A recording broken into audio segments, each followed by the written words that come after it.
What's up, guys, and thanks for tuning back into Token Metrics TV. In this video, we're talking about price scenarios for Shiba Inu. As crazy as that might sound, how do we even wrap our minds around where Shiba Inu could be going next, right? So we're going to do our best. Shiba Inu is clearly a very volatile asset. It's been going absolutely nuts.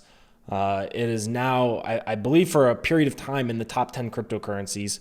Don't quote me on that, but it's been going absolutely crazy. If you're wondering why Shiba Inu is gone up in value so much, in part, meme coins, right? Meme coins pump a lot. Dogecoin pumped a ton. Now it's Shiba Inu. But one of the reasons as to this latest pump is I believe it's getting listed on Robinhood, right? So Robinhood has a ton of retail traders. So if Robinhood makes this available to its traders, there's a lot of traders that will probably be buying it. So smart money has actually been accumulating this for the last 2 months. They were accumulating this in this period of time here before this big pump.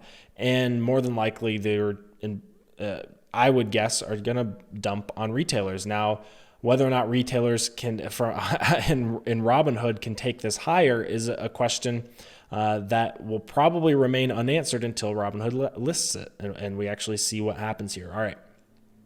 So we've got a Fibonacci extension level, and ultimately we can't, this is a logarithmic view. This is a logarithmic scale, not a linear scale. And the chart looks like this. Usually when a chart looks like this, you hit logarithmic view and it smooths it out and you can draw a nice trend line. We can't do that because it's just been going so parabolic, right? So I broke out the Fibonacci extension tool, and you can see that it's actually been following Fibonacci lines fairly decently from this peak up here all the way down to the 0.618, blew right through the 1.618 and found some resistance at 2.618. Now, if this is as deep of a correction as we got, 5,700, I'm just going to refer to, I'm not even going to put dollar units on. These are like 8 decimal places because there's such a small amount. But 5,700, this could double to the 2x margin pressure level, and that would be the next target, which overlaps almost perfectly with our Fibonacci extension target of 11,400, right? So that would be the next resistance point if we get another pump.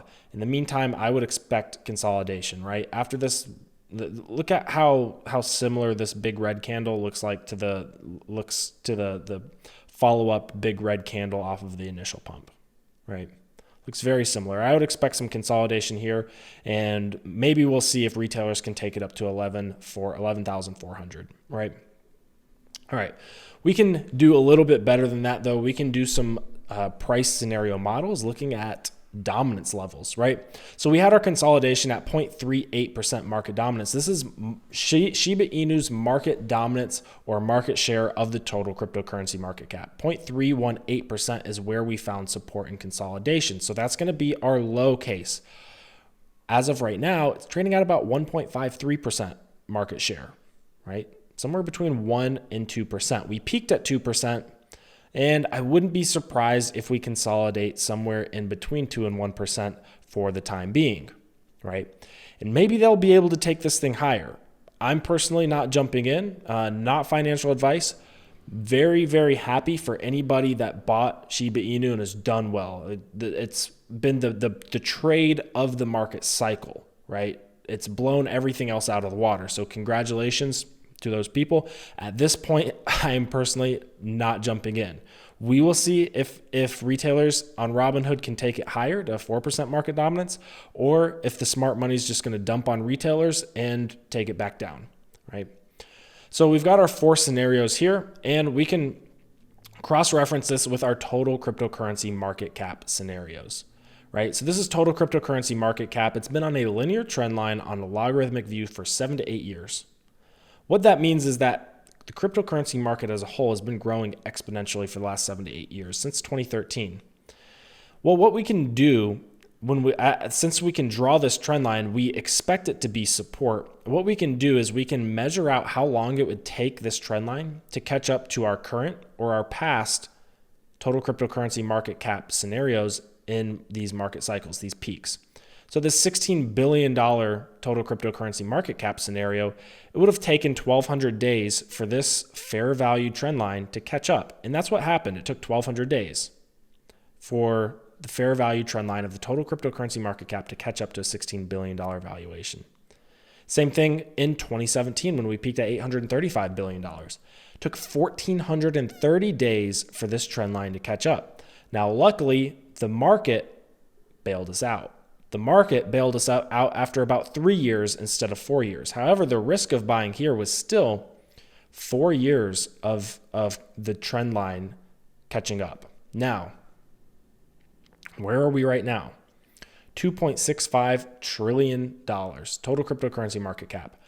Where is that in regards to this trend line? 600 days to fair value. What's that mean? That means if you bought cryptocurrency right now and you bought a basket of cryptocurrencies that just kept up with the total cryptocurrency market cap's performance, right? Some large caps.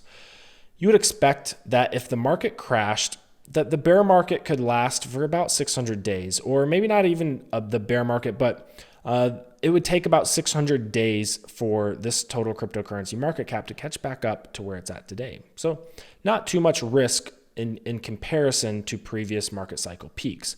Ideally, we don't want to buy at 600 days to fair value. We want to buy at 0 days to fair value. We want to buy on the trend line. But that being said, knowing that previous market cycles have peaked at over 1,000 days to fair value, the last market cycle peaking at 1,430 days to fair value, we can tell that this market actually can sustain a higher risk premium. So that's how we derive these scenarios, using 750 days to fair value, 1,000 days to fair value, and 1,250 days to fair value for our $14.2 trillion scenario, which, to be honest, I don't think is likely by the end of the year. The end of the year is just an arbitrary date that we have to pick to measure these lines with. But the market cycle could always peak sometime in Q1, Q2, Q3 of 2022. We could get an expanded market cycle, right, where we just start trickling up slowly like we kind of have been. Or we could get a blow off top at the end of the year, or Q1 2022, right? We don't know exactly what's going to happen, but we know that these this amount of money is going to flow into the space. It's just a matter of when, not if, right? But we know that it can do so rather quickly because we're still at 600 days to fair value, and recently, in previous market cycles, we've peaked at much higher. So we've got our 2.6, 4.6, 7.8 trillion, and $14.2 trillion total cryptocurrency market cap scenarios. We cross-reference those with our Shiba Inu market dominance scenarios. And now we have a price scenario matrix, right? Because we can just simply divide by the circulating supply of Shiba Inu tokens in existence. And we can see that, the most likely scenarios, the scenarios that I'm most comfortable with, if I can even say that about Shiba Inu, because it is relatively unpredictable what's going to happen. But our 1% market dominance, which is lower than where it's currently at right now, it's at a 1.5% market dominance. But if it consolidates down to 1% and our total cryptocurrency market cap goes to $4.6 trillion, where does that leave Shiba Inu? 83.77. Well, where are we trading right now? Right now, we're trading about 75.76, right? 75.76 currently, right? So this would still actually be higher, even if we bled off a lot of market dominance and consolidated down, but the overall total cryptocurrency market cap went up, right? And and Shiba Inu was able to hold on to 1% of the market share. Still be 83.77. Now, same scenario, Shiba Inu consolidates down to 1% market dominance, and we see a $7.8 trillion total cryptocurrency market cap, which I think is feasible in the next several months. Probably not as likely as $4.6 trillion and far more likely than $14.2 trillion. $14.2 trillion, like I said, is completely possible, but probably not by the end of the year, right? Probably in an expanded market cycle type scenario sometime next year or a year after, maybe even the next market cycle, right? That would lead us to 14,204, 14,204. Right? But if Shiba Inu can get up to 2% market dominance where it recently peaked, and we see these scenarios happen, we're looking at 16,753 or 28,407, right? These are very, very long decimal places, but you get the picture, right? This would be much higher than what it's currently at right now, right? I believe that would be about a 4x from where it's at right now. Now, if Shiba Inu can pump one more time to this next Fibonacci level, right? This next Fibonacci level, or no, I'm sorry, to this next market dominance level, 4% market dominance, right? And it can maintain 4% market dominance, and we get a $4.6 trillion total cryptocurrency market cap. We're looking at 33,506, and at a $7.8 trillion total cryptocurrency market cap, we're looking at 56,815. Now, if Shiba Inu pumps past 4% or to 4%, right, we can layer in another scenario, right? But for now, let's hold off.